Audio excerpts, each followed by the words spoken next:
Most people believe life-changing investments begin in expensive offices, surrounded by financial experts, market analysts, and wealthy investors. They imagine million-dollar opportunities are discovered by people with advanced degrees and unlimited resources. But in the autumn of 2004, one quiet school janitor in western Pennsylvania made a decision that every banker, businessman, and real estate investor around him considered foolish. He spent nearly every dollar he had saved over 22 years on an abandoned brick warehouse that had been empty for more than a decade. People laughed.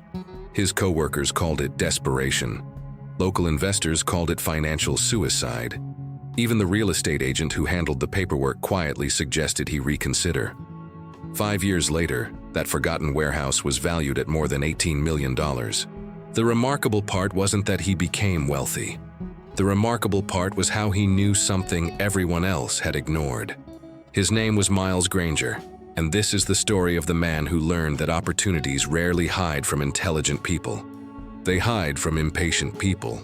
Miles closed the notebook. He was buying a future that most people couldn't yet see. Every weekday morning before the first school buses arrived, Miles Granger unlocked the side entrance of Jefferson Valley High School. It was still dark outside. The hallways echoed with silence. He switched on the lights one corridor at a time, pushed his cleaning cart through polished floors, emptied trash bins, checked classrooms, and prepared the building before nearly 1,200 students walked through its doors. Most students barely noticed him. Teachers appreciated him. Parents rarely knew his name. For 17 years, he had done the same work with the same calm routine. He never complained. He simply worked. At 43 years old, Miles lived alone, in a modest 2-bedroom house inherited from his late aunt, in the small town of Brookhaven, Pennsylvania. His pickup truck was 14 years old. He rarely bought new clothes. He repaired everything instead of replacing it. Many people assumed he lived that way because he earned little money. The truth was different. Miles saved almost everything he earned. Not because he dreamed of becoming rich, because he hated debt. Every Friday evening, he sat at his kitchen table with a notebook, recording every expense down to the nearest dollar. Coffee, gasoline, electric bill, insurance, groceries. Nothing escaped his attention. His friends joked that he treated money like a science experiment. Miles simply smiled. "Money listens to people who pay attention," he often said. Few understood what he meant.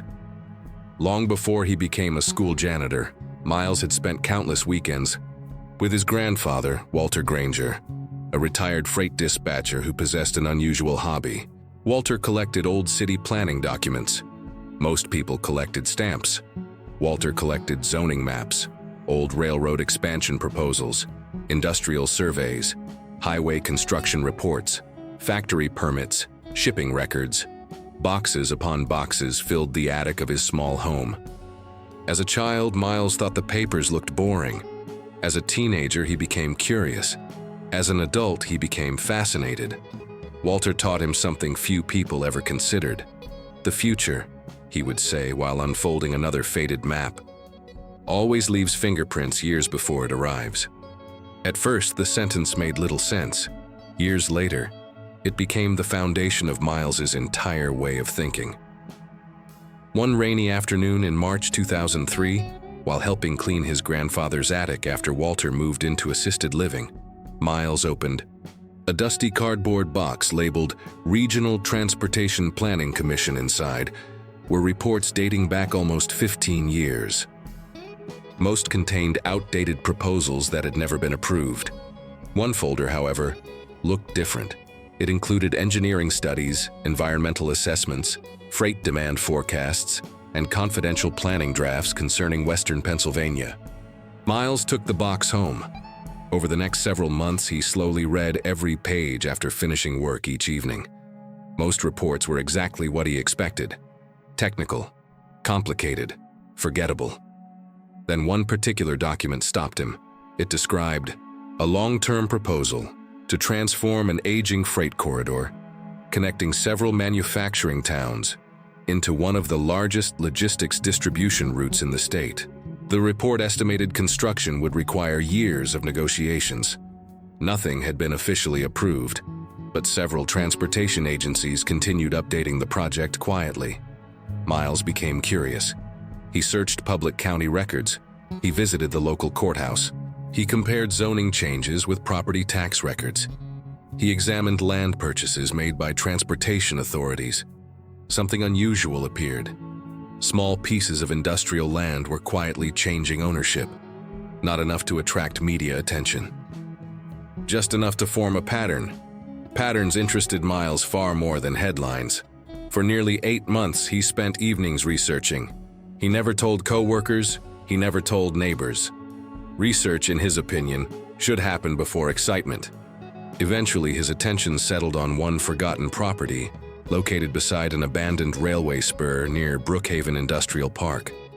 The building had once belonged to Keystone Agricultural Equipment Company.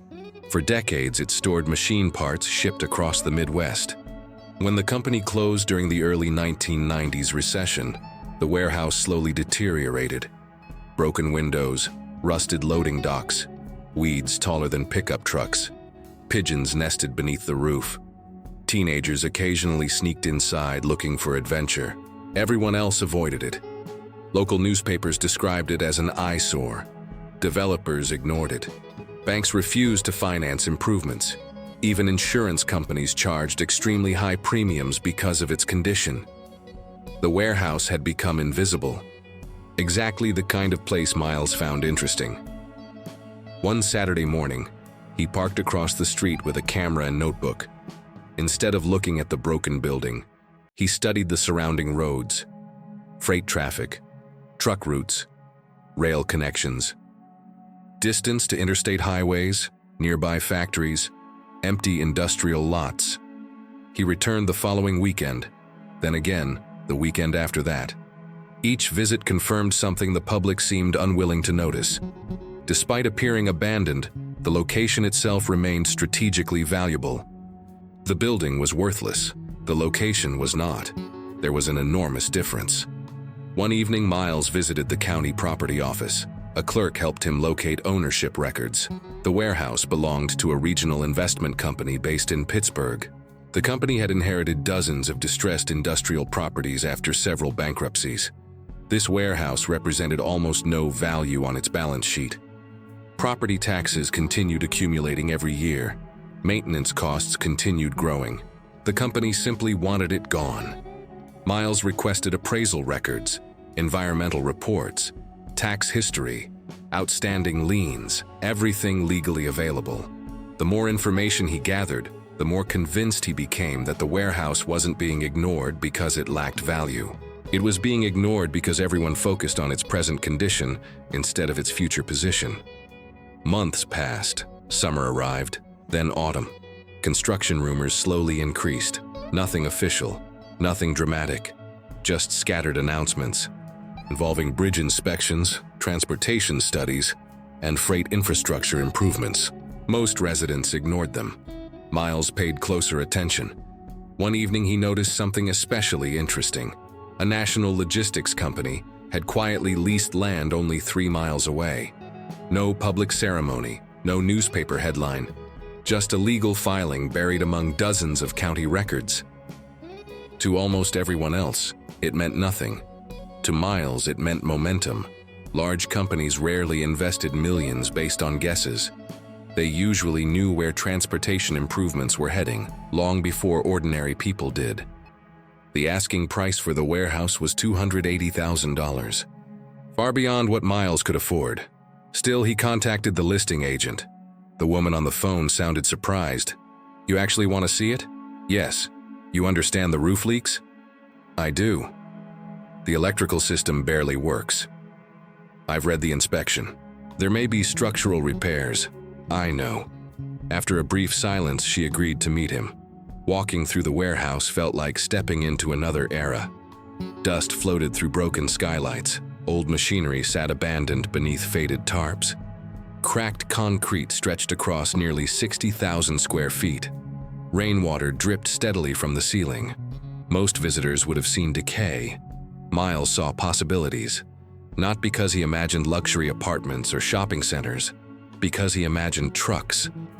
Loading docks, distribution centers.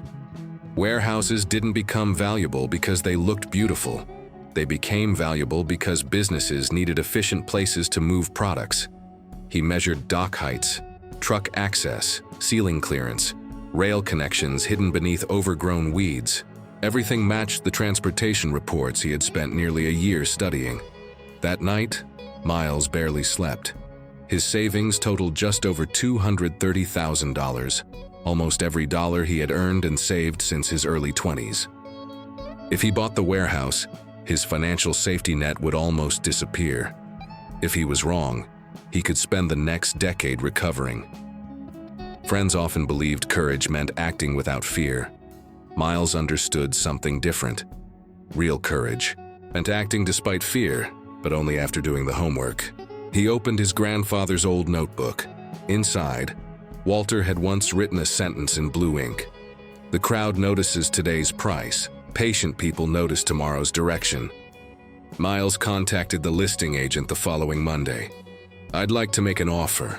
There was a brief silence. "You understand there are already demolition companies interested in the property?" "I do. They're offering much less than the asking price. I'm not buying it to tear it down." The agent sounded curious. "Then what are you planning to do with it?" Miles smiled.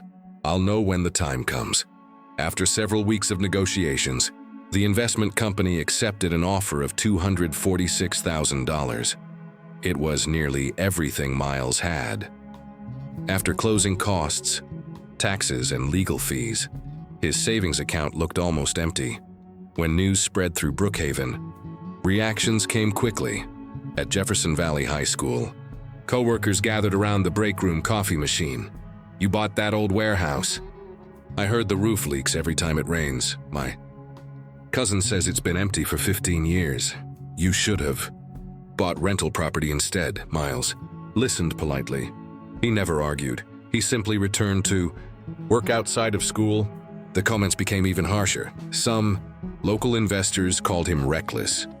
Others joked that the only tenants he would ever have were pigeons. One businessman laughed openly during a town meeting. "The only thing that warehouse is good for is storing disappointment." The room filled with laughter. Miles quietly walked away. He had learned years earlier that proving people wrong required patience, not arguments. Over the next 2 years, very little appeared to happen. The warehouse still looked abandoned. Miles repaired only what absolutely needed attention. He replaced broken locks, fixed sections of the roof to prevent further damage, cleared weeds around the loading docks, installed security cameras, painted several exterior doors. Nothing dramatic. People driving past continued believing he had made the biggest financial mistake of his life. What they couldn't see was what Miles did every evening after work. He studied transportation reports, county planning, meetings, commercial construction permits, state budget, approvals. Every small announcement fit another piece into the picture he had been building for years. Progress was slow, almost invisible. Exactly how major infrastructure projects usually begin. In early 2007, survey crews appeared along the old freight corridor. Most residents ignored them. Miles noticed immediately. Several months later, road improvement signs appeared near interstate access points. Then came utility upgrades, fiber optic lines, expanded electrical service, improved drainage systems. None of it made newspaper headlines, but businesses noticed. One national shipping company purchased 50 acres less than 4 miles away. A packaging manufacturer announced plans for a regional distribution center. Another logistics company began searching for warehouse space near the developing corridor. Suddenly, commercial real estate agents started calling property owners throughout Brookhaven Industrial Park. One afternoon, Miles received his first offer, $400,000, more money than he had ever imagined, earning from a single investment. Declined. 6 months later, another offer arrived, $725,000. Again, he refused. Friends thought he had lost his mind. "You've already doubled your money. What are you waiting for?" Miles always gave the same answer. "The reason I bought it hasn't happened yet. In the spring of 2008, the state officially approved the Freight Corridor Expansion Project. Television stations covered the announcement. Local newspapers celebrated the economic benefits. Construction would connect highways, rail access, and several industrial districts into one modern logistics network. Almost overnight, forgotten industrial properties became highly desirable. Commercial brokers who had ignored Brookhaven for years suddenly competed for listings. Companies searching for distribution centers discovered one uncomfortable reality: very few large warehouses were available, and the largest one sat quietly beside the old railway. Spur Miles's warehouse. Within weeks, executives from multiple logistics companies requested tours. The same loading docks people once mocked were now considered valuable. The old rail connection, hidden beneath weeds, could be restored. The ceiling height easily accommodated modern storage systems. Truck access required only minor improvements. The location that had looked worthless 5 years earlier had become strategically perfect. Offers increased rapidly: $2 million, $4 million, $7 million. Every proposal was larger than the last. Miles thanked each buyer, then waited. He wasn't being greedy, he simply understood something many investors never learn. When demand is growing faster than supply, patience often becomes the most valuable asset of all. By early 2009, one international logistics company had a problem. Its regional expansion depended on acquiring a warehouse large enough to begin operations immediately. Building a new facility would take years. Miles already owned exactly what they needed. Negotiations continued for nearly 3 months. Lawyers reviewed contracts, engineers completed inspections, financial analysts calculated future transportation costs. Finally, both sides reached an agreement. The purchase price was $18 million. When the documents were signed, the room fell quiet. Miles looked down at the final page before placing his signature on the contract. For a moment, he thought about his grandfather's attic. Those dusty boxes, the faded maps, the planning reports nobody cared enough to read. None of those papers had guaranteed success. They had simply pointed toward a future that most people never bothered to notice. The money changed his life. He paid every tax he owed, established college scholarships for students interested in engineering and urban planning, donated new equipment to Jefferson Valley High School. Created a maintenance fund for local parks. Then, to everyone's surprise, he continued working as the school's janitor for almost another year. When asked why, his answer was simple: this job fed me when nobody else believed in me. I wanted to leave on my own terms. His retirement ceremony filled the school gymnasium. Teachers, students, parents, and even former co-workers attended. Many of them had never known the full story. They assumed he had simply been lucky. During his short speech, Miles smiled and shook his head. "Luck deserves some credit," he said. "But people usually call it luck because they never saw the years someone spent preparing." The audience applauded.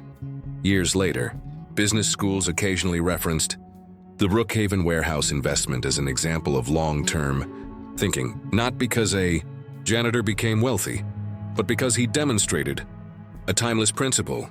Great opportunities rarely arrive wearing expensive suits. Most of the time they arrive disguised as neglected buildings, forgotten records, and unpopular decisions. The crowd laughed because they judged what they could see. Miles invested because he understood what was coming. And in the end, the greatest investment wasn't an old warehouse.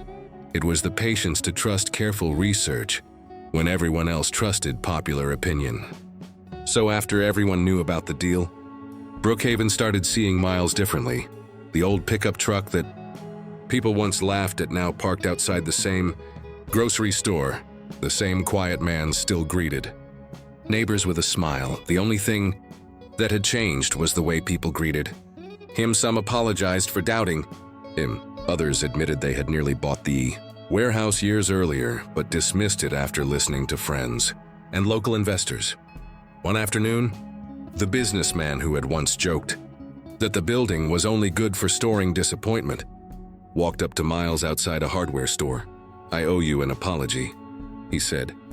I judged the building without understanding. Miles smiled politely. You judged it the way most people do, he replied. You looked at what it was instead of what it could become. The man nodded quietly. I've thought about that almost every day since the sale.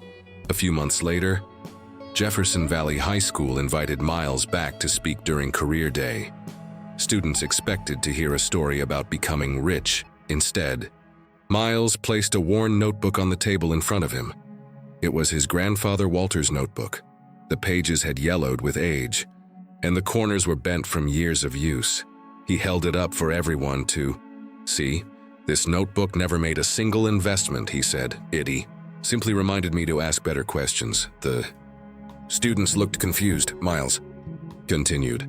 Most people spend their lives searching for shortcuts. My grandfather searched for information. He taught me that every important decision should begin with curiosity, not excitement. He explained how he had spent nearly a year reading public records, comparing transportation plans, studying zoning changes, and visiting county offices while everyone else ignored those documents. There wasn't one magical secret, he told them. There were hundreds of small facts that, when connected together, revealed a future that most people couldn't yet see. After the presentation, a student asked the question everyone wanted answered. If you had lost everything, would you still believe it was the right decision? Miles paused before answering. If I had made that decision based on hope alone, no, he said. But I didn't invest because I was hoping. I invested because I had done enough work to understand the risk. Success isn't about eliminating risk. It's about understanding it better than everyone else. The room became silent. That answer stayed with many of the students long after the speech ended. Years later, the old warehouse became a modern distribution center employing hundreds of local workers. Businesses opened nearby. Restaurants expanded. New families moved into Brookhaven. Property values across the industrial district increased, bringing fresh investment to a town that had struggled for years. People often credited the transportation project for the town's revival. Others pointed to the arrival of large companies. But those who remembered the beginning knew the full story. Before the headlines, before the construction, before the millions of dollars, there had simply been one quiet school. Janitor sitting alone at a kitchen table, reading documents that almost everyone else considered too boring to matter. His greatest investment was never the warehouse itself. It was the thousands of patient hours spent learning what others refused to study. The warehouse eventually became worth $18 million. The lesson it taught was priceless, because opportunities rarely announce themselves with loud voices. More often, they wait silently inside forgotten records, overlooked places, and ordinary moments until someone curious enough chooses to look where everyone else has already stopped searching.